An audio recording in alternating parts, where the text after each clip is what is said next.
Hey, this is Neddy with Rocket Powered Sound. In this video, I'm going to be talking about some common EQing mistakes and how to fix them. I've got 5 tips lined up for you, so let's get right into it. Alright, so I've got a little little loop thing made. I use this in another video as well. I don't know if it'll be up first or second after this one, but you'll see it again. And it sounds like this.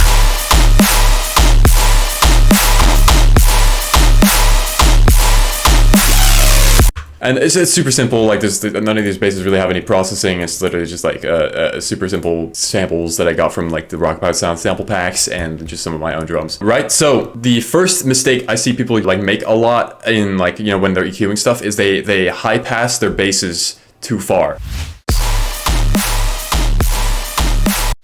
So in this instance, it's like in this Terra gun. It would be like if the sub and the Terra gun were like separate, they would like high pass the gun part like way too high. So let me kind of simulate that with a frequency split rack. So let me kind of like show you what that is. So what I have here going on is like two like parallel chains. So these are getting the same like input signal from like this. So if I were to play this back, that's one of the it goes into this and also goes into this. So it's like playing twice. But I have it split into like the low end and high end. And so like essentially this is like if I just press this, you'll just hear the low end. With that, it's just the high end, right? So just to kind of make that clear. So the thing about high passing things too far is you'll start to lose like low mids, and low mids are absolutely crucial for like making your basses sound crunchy or like just chunky. If you don't have low mids, then it's going to sound too cleaned up and it's going to just lose its punch. So let me show you what I mean. In this instance, like if we were to just like take this and just move it like really far up, like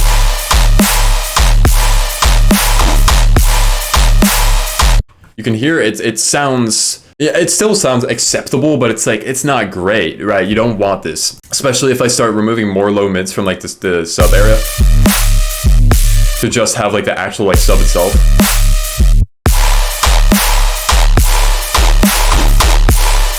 Like that lost so much like punch just by doing just by taking out like this specific frequency range. Like it would be the same thing as like taking a notch filter or just like a notch EQ thingy and just putting it here like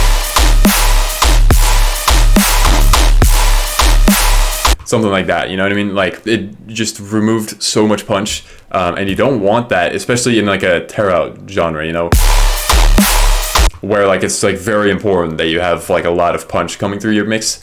You don't want that. So keep your high mids in your songs, and you'll get something that sounds like this. And you could probably even boost this a bit, like.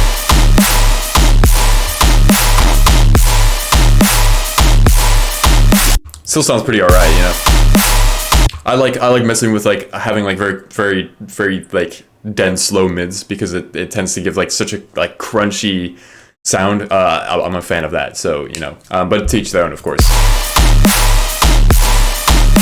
Yeah, don't make sure you have some low mids. So let's move on to tip number 2.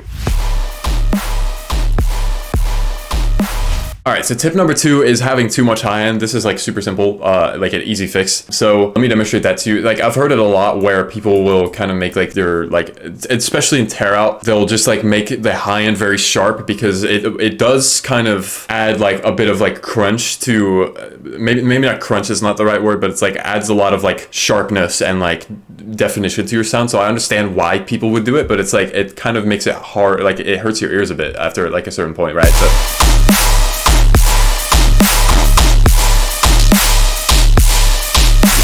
I've definitely heard like mixes like this, but then like even one more, I'm not going to do it because that'll definitely hurt your ears. I've heard mixes like this, right?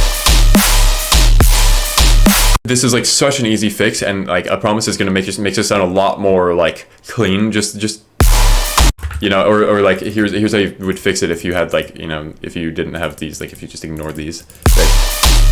Like you see like such a huge like absolute mountain of high end, right? Just do one of those, like crisis averted, problem solved. Like you've massively clean up your high end, but just by doing that, and like your mix is no longer like just piercing in the high end, right? I definitely see people making that mistake all the time, and it's you know, it's like so easy to avoid. So by the way, when you're making these fixes, make sure that you're like not doing it on the master, because like let me show you what happens if you do that on the master, right? So we have this like, you know, the too much high end version. If I were to take it down on the master, that would sound worse. Right now it sounds low pass, because we're also removing like the high end from the drums, and so that's removing a lot of punch. So if you're making like drastic changes like this, try to address it within your mix down and not on the master. Because if you start doing it on the master, then you're gonna like affect things that aren't actually like the problem. And that's also kind of why I don't master my songs, because you can, like in dubstep specifically, you can address pretty much any issue that you run into just by like, you know, mixing in the project itself. You don't need a master for that. So yeah, I am an advocate for, you know, don't master. And also, you know, like in this instance, like you don't need to throw anything on the master to fix this problem, because, you know, it's a problem with the bass, not a problem with the song, right? So fix your high end. There you go. On to the next tip.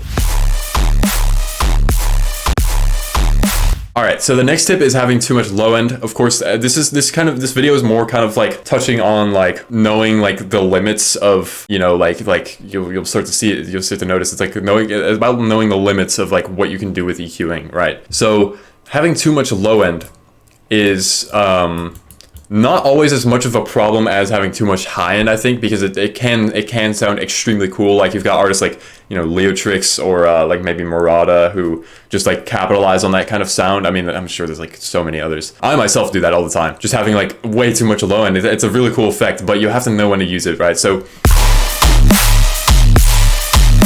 the thing about it is like you'll kind of reach a point eventually. I have an OTT on this. I didn't even. Oh, that's tragic. I didn't I didn't notice.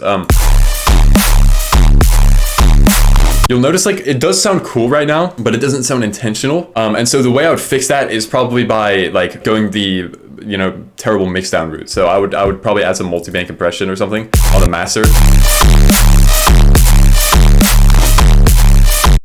So this is maybe still a bit much, like.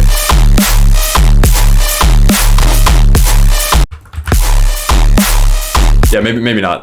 Changed my mind on the multi-band compressor, so don't worry about that. But yeah, like you can have kind of like you can definitely have it noticeably clipping, but there's definitely like a point that where like it becomes too much. Now, if you are like adamant on, you know, having like a specific like amount of distortion, but it's ruining your mix, here's what you can do to like fix it. Get a saturator and turn on soft clip, like, or just get a soft clip or whatever DAW you use, because this is gonna mean it like locks in the sound, and so like it's like it stops it from reaching like peaking above a certain point while still retaining the exact same tonality. So like you'll notice the drums suddenly don't feel like clipped anymore.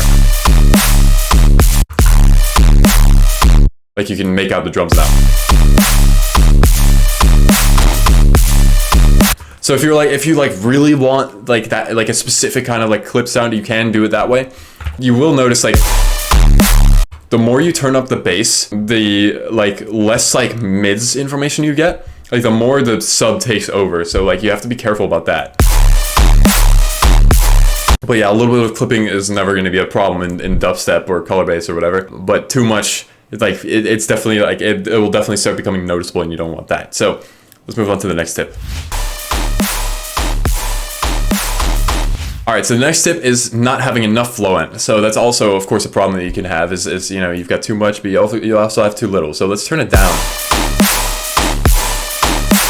You can see by the EQ thing that the sub is still there, but it's very quiet.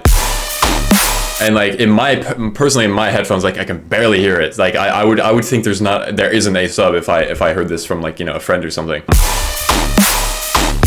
Like I would straight up be like, where is the sub? So there is definitely like a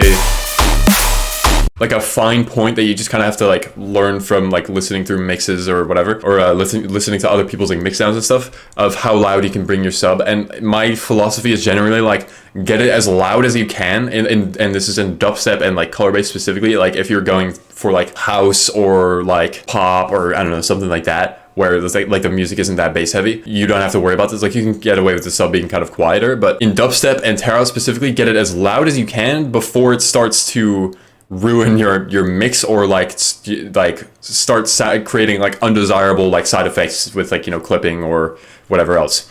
That's my general philosophy, because the louder you can get the sub, the better, generally speaking, in dubstep. So this, like when I play this back, right, this is too quiet.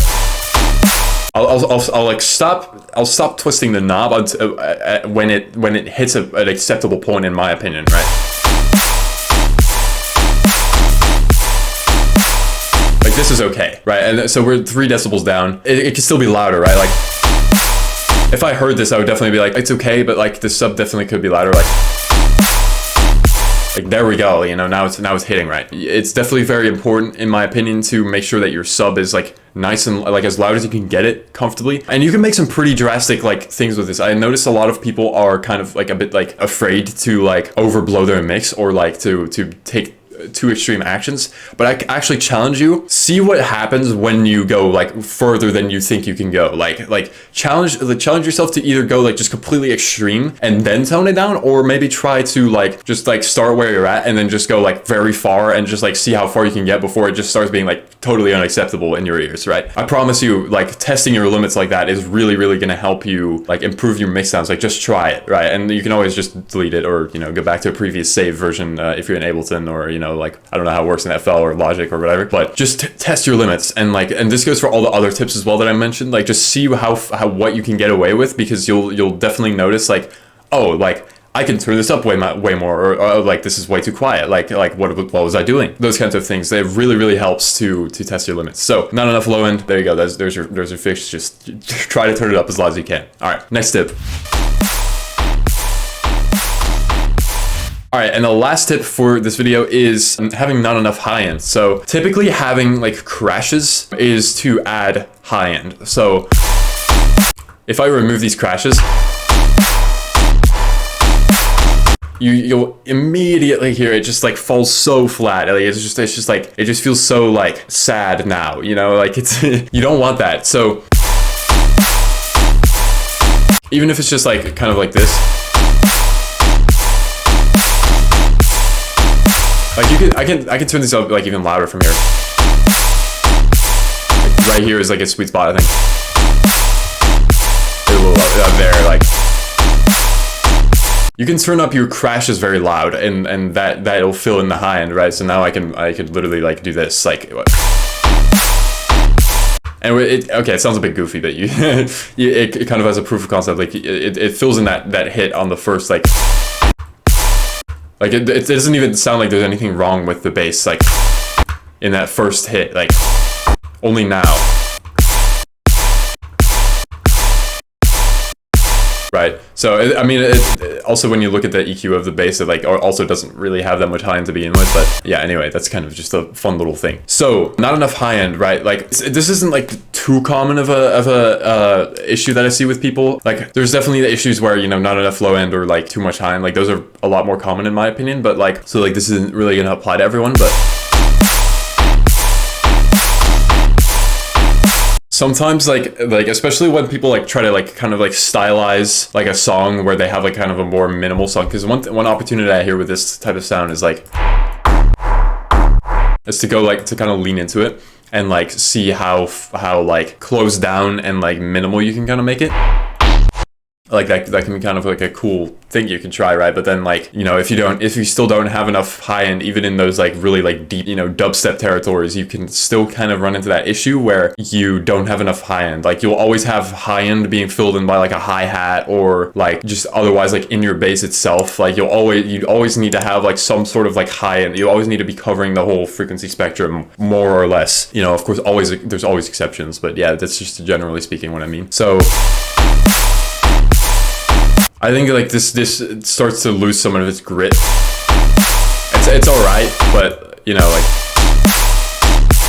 you ideally want it like to be something like that, and that way it hits nice. So yeah, I hope you guys were able to learn something from this video. Be sure to leave a comment down below if you enjoyed this video, and I will hopefully see you guys in another one. Bye bye.